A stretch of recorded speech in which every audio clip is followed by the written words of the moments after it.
পৃথিবীর যে যে স্থানে বসে আমার এই ভিডিওটি দেখছেন সবাইকে অসংখ্য ধন্যবাদ। আশা করি সবাই ভালো আছেন। প্রতিদিনের মতন আজকে আবার একটি অন্যতম পাওয়ারফুল ভিডিও নিয়ে আপনাদের সামনে হাজির হলাম। আজকে যে বিষয়টা নিয়ে আলোচনা করব, এত সময় ভিডিওর থাম্বনেল দেখে আপনারা অবশ্যই বুঝতে পেরেছেন, অত্যন্ত গুরুত্বপূর্ণ একটি বিষয়। এই বিষয়টা নিয়ে বিশেষ করে ইউটিউব চ্যানেলে আলোচনা হয় না, যদিও বা দু একজনে করে থাকে, খুবই কম, একবারেই কম। কিসের বিষয় নিয়ে আলোচনা করব? ধন হানি, ধন সম্পদ নষ্ট কখন হয়, কিভাবে হয়, কোন গ্রহ কোথায় কিভাবে অবস্থান করলে আপনার এই ধন সম্পদ ধ্বংস হয়ে যায়, নিঃস্ব হয়ে যায়। হাজারো চেষ্টা করার পরেও আপনি ধন সম্পদ ধরে রাখতে পারবেন না। কেন পারবেন না সেই বিষয়ে আজকে জানিয়ে দেব। যদি আপনাদের কারো যদি এরকম কোনো যোগ পড়ে থাকে, এরকম কোনো সমস্যা পড়ে থাকে, খুব সহজে খুব তাড়াতাড়ি সমাধান করার চেষ্টা করবেন। না হয় এক সময় দেখা গেছে যেমন মানুষ শিল্পপতি কোটিপতি থাকে, আস্তে আস্তে আস্তে আস্তে আস্তে আস্তে তার বংশ পরম্পরা আস্তে আস্তে আস্তে আস্তে তাকে নিঃস্ব করে দেয়। এত বড় প্রভাব এই গ্রহর প্রভাব। তো সেই বিষয়ে আজকে আলোচনা করব যে কুণ্ডলীর কোন ঘরে শনি যদি থাকে তাহলে আপনার ধন সম্পদ নিঃস্ব হয়ে যাবে, আপনি ইচ্ছা করলে ধরে রাখতে পারবেন না। সেই বিষয়ে আজকে আলোচনা করব। অত্যন্ত গুরুত্বপূর্ণ এই ভিডিওটি, স্কিপ করবেন না কেউ। হয়তো অনেকেই সাধারণ মানুষ যারা আছেন তারা বুঝবেন না, যারা তন্ত্র জগতে কাজকর্ম করতে চান তারা অবশ্যই বুঝতে পারবেন। সাধারণ মানুষ ইচ্ছা করলে আপনিও বুঝতে পারবেন। আপনাদের জন্যই আমার এই ভিডিওটি দেওয়া। তো বন্ধুরা, সেই ভিডিওর মূল আলোচনায় চলে যাব। আলোচনায় যাওয়ার আগে আপনাদের কাছে একটি কথা বলবো। আমার এই চ্যানেলটি একটি প্রশিক্ষণ চ্যানেল।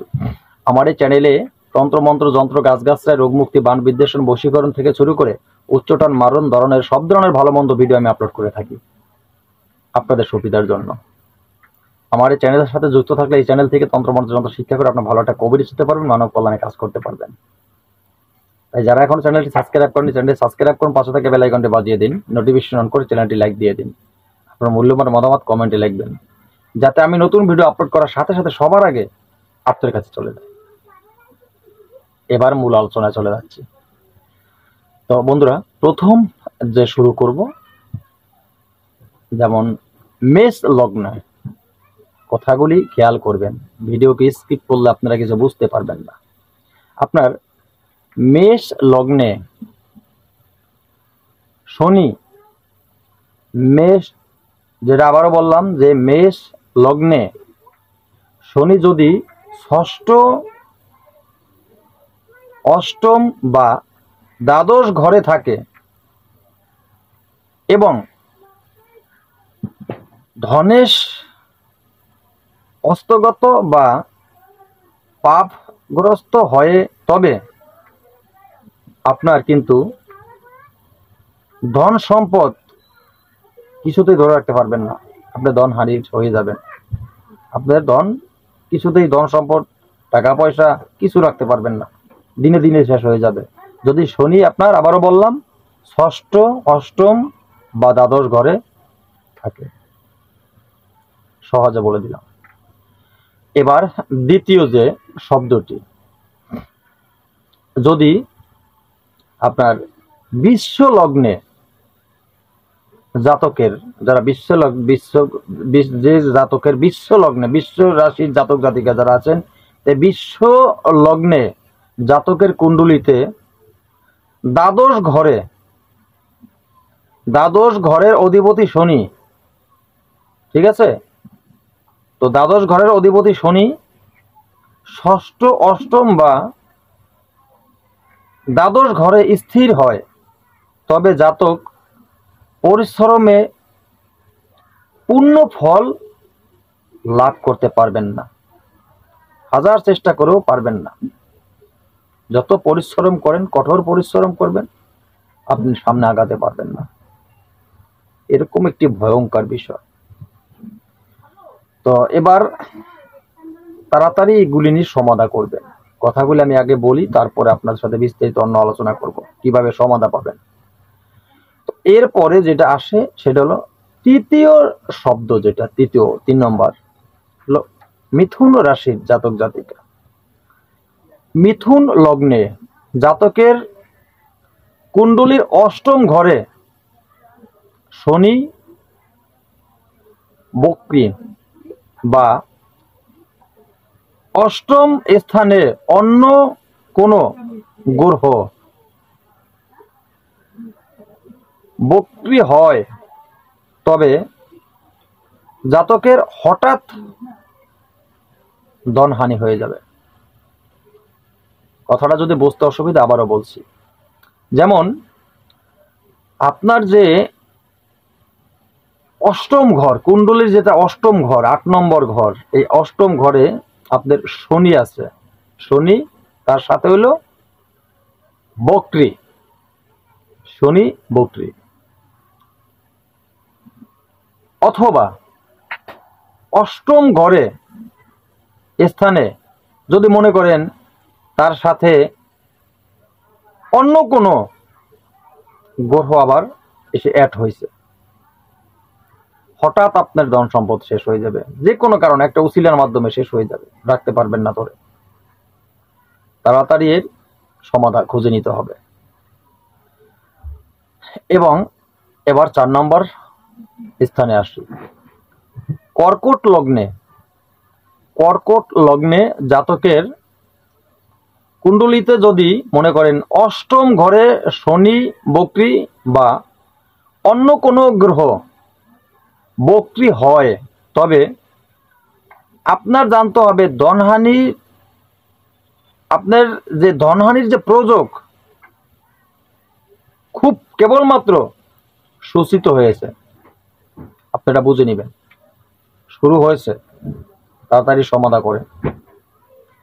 এরপরের শব্দ যেটা আসবে ধনু। এই ধনু লগ্নে গণেশ শনি ষষ্ঠ অষ্টম বা দ্বাদশ ঘরে স্থিত হলে জাতকের ধনহানি তার প্রযোগ কিন্তু হয়। আবারও বললাম, ধনু লগ্নে যারা আছেন, তো গণেশ শনি ষষ্ঠ অষ্টম বা দ্বাদশ ঘরে যদি থাকে, আপনার ধনহানি হয়ে যাবে, আপনার ধন রাখতে পারবেন না ধরে। এবার আবার আসি ধনু লগ্নের আর এক পর্যায়ে। ধনু লগ্নের জাতকের কুণ্ডলীর কেন্দ্রে সূর্য মঙ্গল শনি ও রাহু স্থিতি হলে আপনার ধনহানি হবেই হবে, কেউ রাখতে পারবে না ঠেকাইয়া, পৃথিবীতে থাকবে না। অহংকার একজনও ছোট না। সূর্য মঙ্গল শনি রাহু, এই রাহুর নাম শুনলে তো ওখানে কিছুই থাকে না, সব কিছু পালিয়ে যায়। রাহু এত ভয়ঙ্কর গ্রহ। এই রাহু যার জীবন গ্রহতে বসেছে তার কোনো উপায় নেই, তার সব নিশ্চয় করে দিচ্ছে রাহু। তো এরপরে যেটা বলবো আমি, আপনার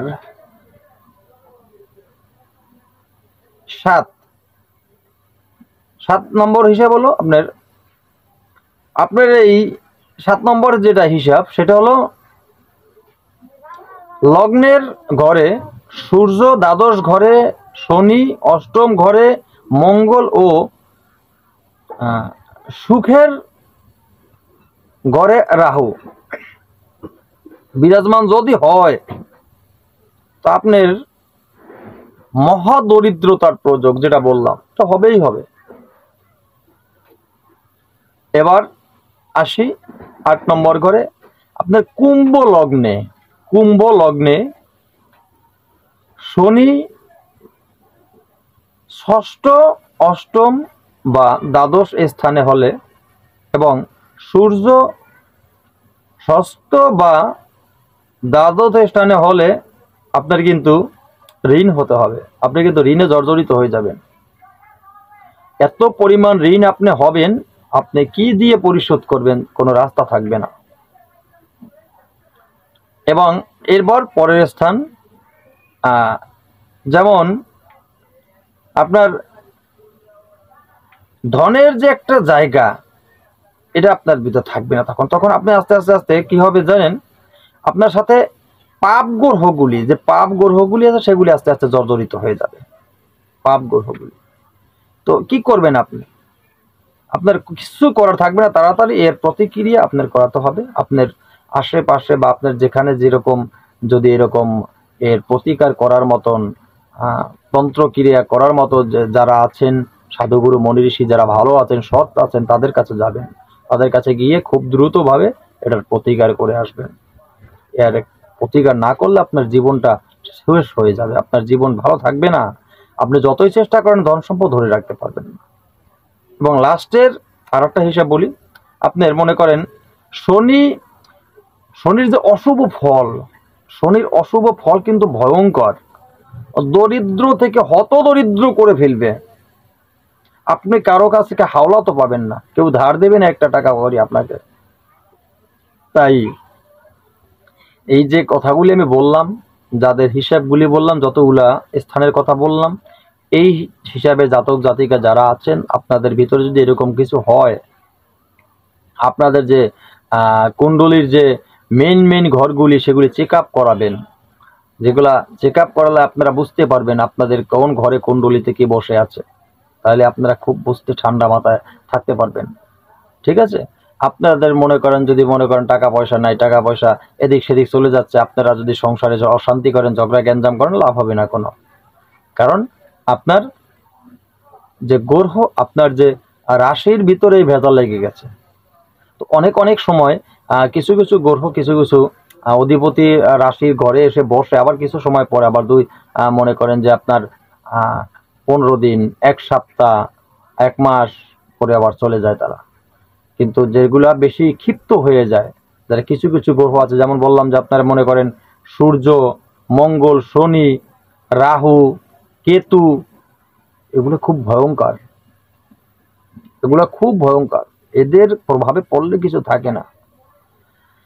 তো আশা করি কথা করা বুঝতে পারবেন, আপনারা বোঝার চেষ্টা করবেন। আর এইভাবে যারা এর সাথে যারা জড়িত আছেন, অবশ্যই তারা আপনাদের চিকিৎসা করিয়ে আপনাদের এই সমস্যাগুলি সমাধান করার চেষ্টা করবেন। তো বন্ধুরা, পরের ভিডিওতে নিয়ে আবার যখন আসবো, তখন আপনাদেরকে বলবো যে কোন কোন রাশির জাতক জাতিকারা কোন কোন ঘরে আপনার ভালো ফল দেয় গ্রহর অধিপতিরা, সেগুলি নিয়ে পরে আর একটা এপিসোড করবো। আজকের মতো এখানে ভিডিও শেষ করে নতুন ভিডিও নিয়ে আসার আগ পর্যন্ত সকলে ভালো থাকবেন। আল্লাহ হাফেজ।